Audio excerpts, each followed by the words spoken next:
everyone. This is John Daly. I'm here with Bernie Goldberg for another episode of the No BS Zone. How's it going today, Bernie? All good, all good. I like the casual look.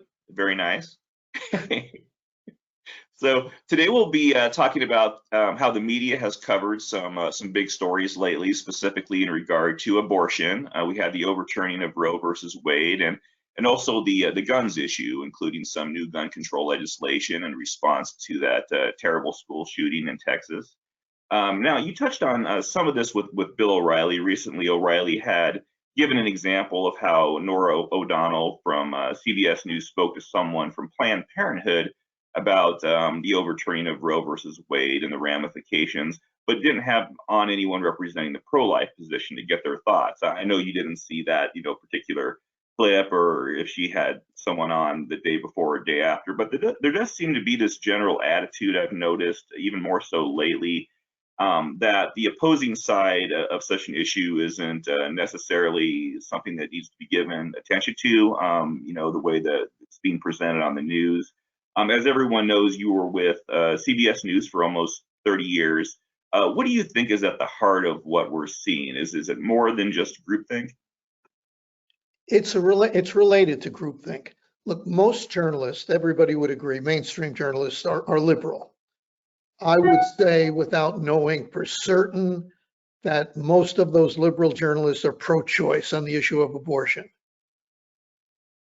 Now, you could have strong opinions, and if you're a professional journalist and a good one, you set them aside, but it doesn't work that way as a practical matter as often as it should. What I mean by that is, if you're a liberal journalist who's pro-choice on abortion, most of your friends are probably pro-choice on abortion. The people in the newsroom are probably pro-choice on abortion, at least overwhelmingly. This is the important part, John. You don't think your view, your pro-choice view, is controversial. I know that sounds crazy, but you don't think your pro-choice view is controversial if you're a liberal journalist whose friends are liberals who are also pro-choice. You think your view is moderate, middle of the road. Mostly, you think your view is reasonable. So if your view is reasonable on the issue of abortion or guns or any other hot social issue, you tend to slant the news in that direction. You figure, well, everybody I know, or just about everybody I know, feels this way about abortion. It's the other people. It's the other people who have controversial opinions. I don't have a controversial opinion. You have a controversial opinion. And that's how news gets slanted. And slanted is putting it mildly in some cases. That's how it gets pushed over the edge. And you have, in the case of Nora O'Donnell, which Bill O'Reilly was talking about, interviewing the head of Planned Parenthood, and at least on that day, no interview with a leader from the pro-life movement. Right, and I think that it really does a disservice to viewers, because the whole Roe versus Wade thing is something that I think a lot of people, just regular people, grapple with. They don't understand exactly what the overturning means. There are people out there that write about it and explain it, but if you're watching the news and a lot of people genuinely believe, I think, that abortion is going to be outlawed now because of this, and there are states that could perhaps go in that direction. But yeah, it's sort of it kind of fuels this just good faith ignorance, I would say, in many cases of what's happening. So I think it's important that they really do have both sides out there to better explain this issue to people. Yeah, there's a tendency to see this as white hats and black hats, victims, and if not oppressors, something resembling that. Who are the victims mostly? But according to the liberal side of the aisle, who are the victims? The women who won't have free access to abortion anymore, even though if you live in a whole bunch of states, nothing will change. And if you don't live in one of those states, you can, if you have the means, go to another state. So nobody's outlawing abortion. But Right. but media, certainly TV media, has an element of drama. And drama has good guys and bad guys. Yeah, as I say, white hats and black hats, victims and the people who are victimizing them. You get the impression that on the issue of abortion, the victims are the women who wanted Roe v. Wade to stand, who didn't want any changes. If anything, if they wanted any changes, they wanted it to be even more available than Roe v. Wade allowed. And I think that's the problem. There's been a lot of talk about diversity in the American newsroom, and that's a good thing, because if you only have white males delivering the news, they're going to deliver it from a white male point of view. So it's important to bring women in, which they did for many, many decades now, to bring Black people in, Latino people in, Asian people in. That's all good. But when you bring in minority groups, women aren't a minority, but the others are. Generally speaking, they tend to be more liberal than not. So you have more diversity in terms of skin tone and things like that, but you don't have any more diversity in terms of how you look at stories, how you look at the news, how you think about the news. That's why if you're in the newsroom, I'm betting if you're a pro-life person in the New York Times newsroom, you stick out like a sore thumb. And if you're pro-life in a major newsroom, the LA Times, the New York Times, the Washington Post, you're probably keeping that to yourself. So there is to get to your initial question, what's this about? How does this come about? Yeah, it's groupthink, but it's the preponderance of people who have friends who also think the way they do, not just the journalists, but their friends. And they see their views, as I say, as not as controversial. Your views are controversial. Their views aren't controversial. Their views are reasonable in their mind. And then you get a tilted playing field. Now, I think there's even, we've been talking about the issue of abortion.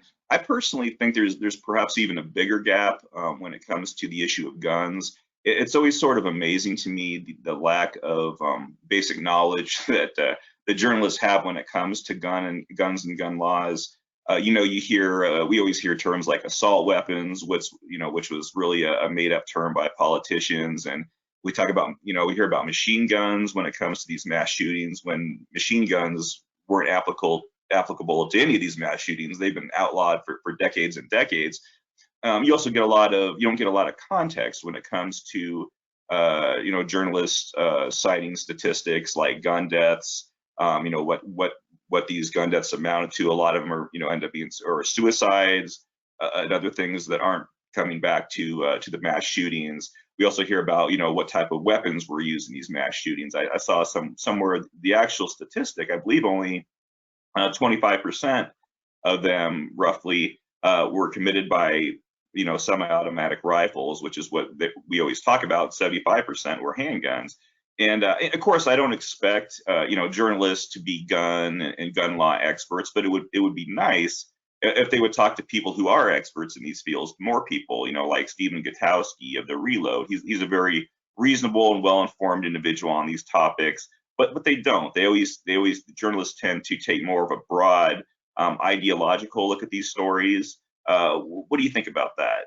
Well, if you live in an apartment building in Manhattan, there's a good chance your neighbors aren't talking about guns. And if they are, they're talking about how evil and how terrible they are. But they're not talking about guns in Chicago that are killing people, because that would be a little scary to talk about that because of the people who are using those guns in Chicago. I don't want to go beyond that. Everybody knows what I'm talking about. But I once proposed an idea that will never in a million years happen. I want to make that clear. But I said, the network news headquarters are in Manhattan. ABC, NBC, CBS are in Manhattan. Same with cable. What if the networks, the old networks, moved their headquarters?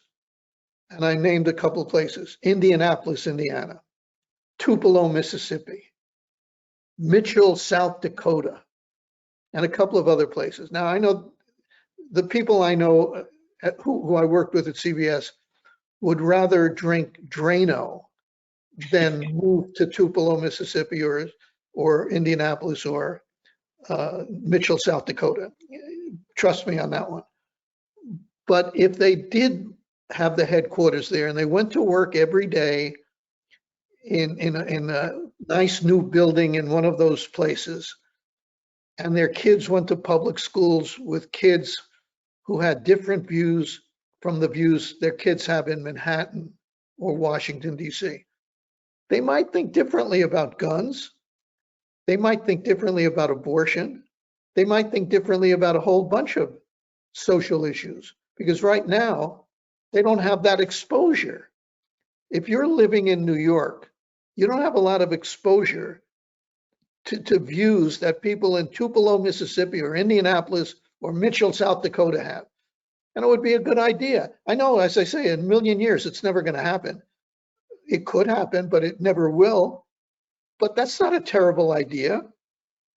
No, I agree. And it's I live in a flyover state in Colorado. We have obviously a perspective here that's quite different from the one you're going to find in the big cities and well, coast like New York, Los Angeles, Chicago. I recently we were talking the other day. I vacationed in Nashville, Tennessee, and that's a completely different culture too. And it's like you don't get the impression that these people, a lot of these journalists, have any sort of interest in this other perspective. And if they did, they would hopefully look at issues with a bit more of an open mind. And that's all I'm asking for. I'm not asking them to change their long-held views on things that matter to them. But keep an open mind. Just listen to people you don't normally listen to. They don't listen to them in the places that they live, and they don't listen to them in the places that they work, because those people don't exist, by and large, don't exist in those places. You don't have a lot of people in Manhattan who think the way people in Indianapolis or Tupelo, Mississippi think, or places in Colorado or Utah. They just don't. They're different. Now, Dan Rather, for instance, comes from Texas. He's Texas through and through. He's lived on Park Avenue for about 127 years now. And believe me, he's more like the people on Park Avenue than he is the people back home in Texas. So I'm not saying these people were all born in Manhattan. No, they came from a whole bunch of different places. Not a whole bunch of different places, but from different places. But if they were exposed to people in these are American places. I'm not asking them to go to Bulgaria, for crying out loud.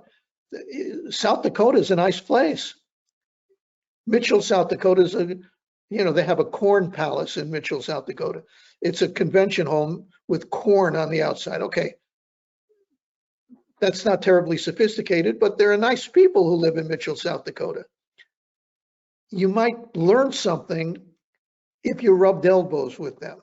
That's all I'm saying. You might learn something. You might get a different perspective on guns, on abortion, and on other hot social issues. Yeah, I remember you mentioned, and I don't remember if it was in Bias or one of your other books. It might have been the second one. But you talked about sort of also sort of an affirmative action approach when hiring people from. And then you bring up a good point, how that would be a good thing as well, having these more diverse, ideologically diverse newsrooms. But you also brought up an interesting point just now with Dan Rather, how someone can grow up in one spot, and when they come and get absorbed into the groupthink of a place like New York, for example, they can change too. So it is sort of good to have that grounding too, I think, in another region of the country. Yeah, let me tell you about that affirmative action program I came up with. Came up with it as a tongue-in-cheek joke, because this is another thing. I have these great ideas that'll never come to reality, and this is another one that could come to reality, unlike the one about moving the headquarters to Tupelo, Mississippi. That'll never happen. But this one was an affirmative action program for the smallest minority in the American newsroom, conservative journalists. Just as news executives went out and went out of their way to look for journalists who were not white men, go out and look for journalists who are not liberal people. Now, if they did that, and if they found them, if I were in charge, I would say to the conservatives, check your opinions at the door. I don't want your opinions in the news stories. And I would tell the liberal journalists the same thing. But what I do want from you journalists who are conservative is I want your perspective in the newsroom, so that when CBS News is doing an interview with the head of Planned Parenthood in the wake of the Roe v. Wade decision, somebody in the newsroom, if my affirmative action program ever went through, might say, hey guys, gals, there's another side to this story. We might want to reach out to that other side. And you know, if it's important to have diversity in other areas, it sure as hell is important to have diversity of opinion and diversity of thought. But I don't want those opinions poisoning the news product. I just want the perspective in there. Another great idea that will go nowhere, but I hope the people listening to us at least understand that these things could make journalism more balanced and more fair. Absolutely. I mean, you've been putting out the solutions for some time, and unfortunately, a lot of your former colleagues just aren't taking the advice. And I think it would, if they did, they'd be the industry itself would be much more respected than it is right now. By the way, well, I think so too, but you know, I'm not losing any sleep over this. I don't bang my head up. I don't bang my head on concrete walls. I tried. I made my point. They don't want to listen. They're the ones losing viewers, you know? That's a good point. That's a good point. But there's something, it's not brand new, but there's also something out there that lends to this bias problem. There's a feeling, and I spoke to a young journalist I worked with at one place in the last year or two. And he was telling me about this thing where it's sort of no longer an accepted wisdom that both sides should get equal treatment. Now, I understand what he means. If one side is telling the truth and the other side is lying, should you give them both equal treatment? You know, you can make a case that the answer is no. But what they mean, since liberals are the ones running the news media in America, and they don't want to give both sides equal treatment because one side is more legitimate than the other side. Which side do you think is going to be more legitimate? The liberal side or the conservative side? And if it's in terms of, well, we're not going to give equal treatment to one guy when he's telling the truth and another guy when he's lying. Okay, really? Okay, so you're talking about Donald Trump being the guy who's lying. What about Adam Schiff? They wouldn't even see Adam Schiff as a guy who's lying. A congressman from California, who for years has been telling us that he had more than circumstantial evidence that Donald Trump was involved with the Russians. I don't like the idea. Look, if I go out and interview somebody that says the earth is round, I shouldn't be expected to go out and find somebody who says it's flat. But that's not what we're talking about. We're talking about legitimate differences of opinion. And if we get too far down the road of, well, we don't have an obligation anymore to give both sides equal treatment because one side is more legitimate than the other side, that's a bad road to go down, because I know where that road's going to end. That road's going to end with liberals having even more say in the news and conservatives having even less say, because they will be seen, the conservatives will be seen as even less legitimate than they are now. Yeah, no, and I think it was sort of that, just to kind of bring up another story that keeps coming up, but I think that was sort of that attitude was responsible for you know, how the media's reluctance to give any credence at all to those talking about the Hunter Biden story. For example, and I get it to some degree because it did sound kind of crazy to begin with, where Biden's laptop would end up with Giuliani somehow, and there was some pawn shop owner involved. I get it, but they were so quick to write it all off. You know what, John? As bad as that is, what I find worse is that they don't even say, "Oops, we got that wrong." That's true. They just go on to the next thing they're going to get wrong. Look, I'm no fan of Donald Trump, as everybody watching knows. Okay, I make no apologies for that. But he wasn't a Russian spy. Right. And for 2 years plus, we got one story after another suggesting that he was. No. Did I miss the day that they all got together? I know the Washington Post ran a story that said, we got some of this stuff wrong.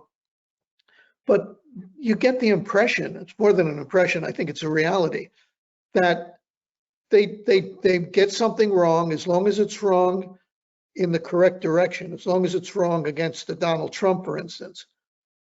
And then it's as if it never happened. They just move on.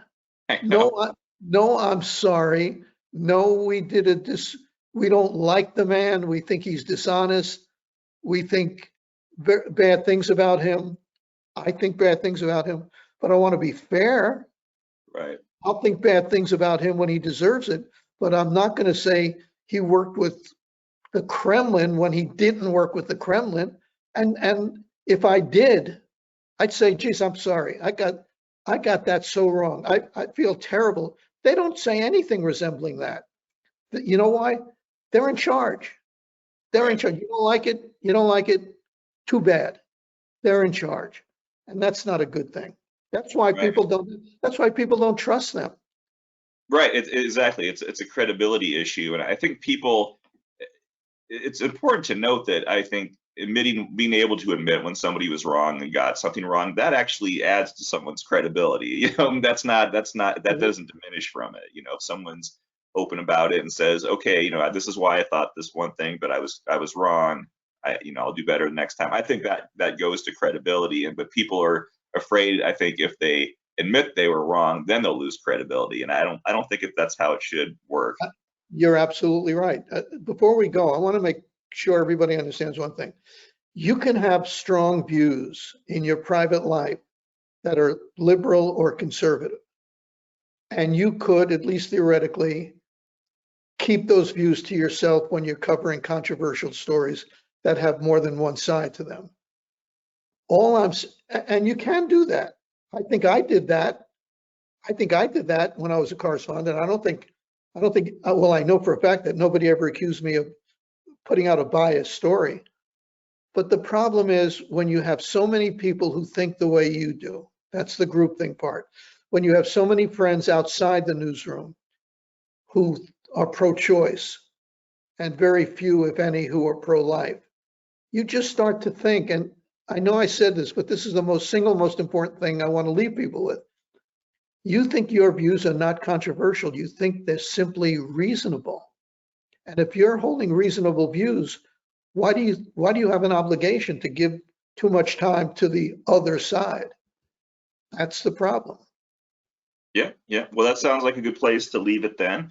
I want to thank everyone again for checking in on us. Like I always say, leave your comments in the comment section about what you'd like Bernie and I to talk about in the No BS zone. And if you have any feedback, we're always interested in hearing that as well. Anything else you'd like to say today, Bernie?